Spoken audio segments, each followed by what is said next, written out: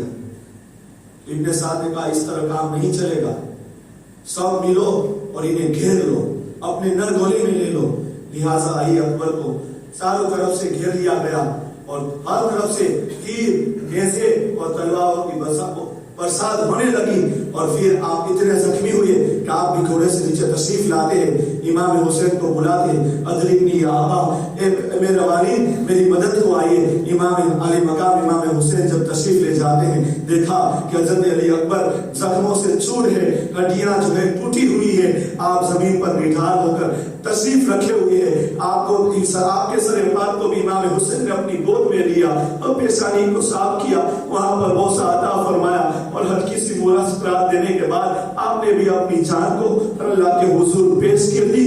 انا للہ و انا الیہ راجعون. اب اپنے 18 سال کی کریل جوان بیٹے کی لاش کو اٹھا کر امام حسین خیمے میں آتے، خیمے میں کوہرام بچ جاتا ہے. حضرت شہربانو پھوٹ پھوٹ کر روتی ہے، علی اصغر کی ماں بھی پھوٹ پھوٹ کر روتی ہے، حضرت سکینہ اپنے بھائی کے لاشے کو دیکھ کر پھوٹ پھوٹ کر روتی ہے، حضرت زینب اپنے بھتیجے کی لاش کو دیکھ کر پھوٹ پھوٹ کر روتی ہے. اب کوئی نہیں، حضرت زینب آگے بڑھتی ہے، کہا بھائی جان ایک کے بعد دیگر سب کو راہ خدا میں قربان کر دیا، اب میری بھی ایک تمنا ہے، ننھے ننھے بیٹے ہیں، میں بھی چاہتی ہوں مولو محمد کو میں اپنے ہاتھوں سے شہادت کا دولہا بناؤں. میرے پاس اتنی رقم نہیں کہ بھائی میں تیرا صدقہ نکال سکوں، لیکن مولو محمد کو شہادت کا دولہا بنا کر اللہ کے حضور اس کی قربانی دے کر میں تیرا صدقہ نکالنا چاہتی ہوں. بھائی مجھے اجازت عطا فرما.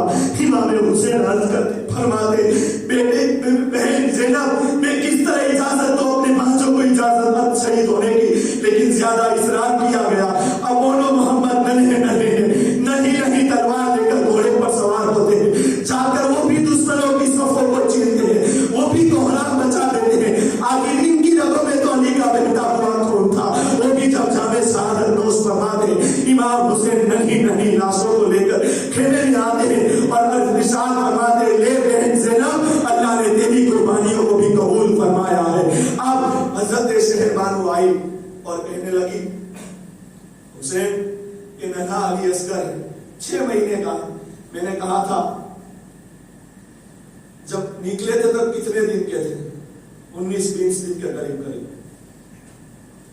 کربلا میں پہنچے تب 6 مہینے کے.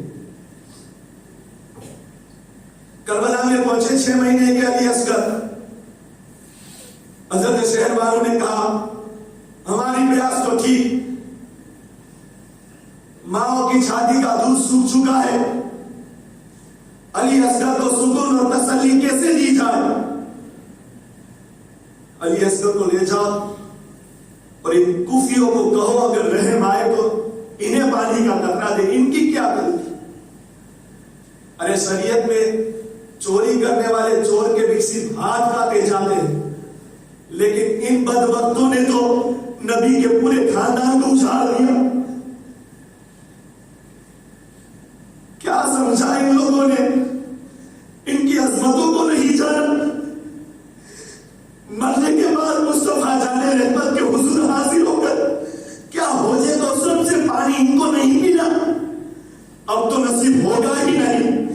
لیکن شہزادوں کی قربانیاں بھی جو یہ دیکھ رہے دنیا کی ہٹس میں جوانوں کو شہید کیا، کیا بگاڑا تھا انہوں نے؟ امام حسین کو تخت بھی نہیں چاہیے تھا، امام حسین کو حکومت نہیں چاہیے تھا، بس امام حسین دین کی بقا کے لیے کہتے آزان کی آوازیں قیامت تک گونجتی رہے، محرابوں میں سجدے ہوتے رہے، خطبے سے مصطفیٰ کی عظمتوں کے تذکرے ہوتے رہے، صحابہ کے بیانات ہوتے رہے. اسی لیے حسین نے اپنی قربانیاں پیش کی.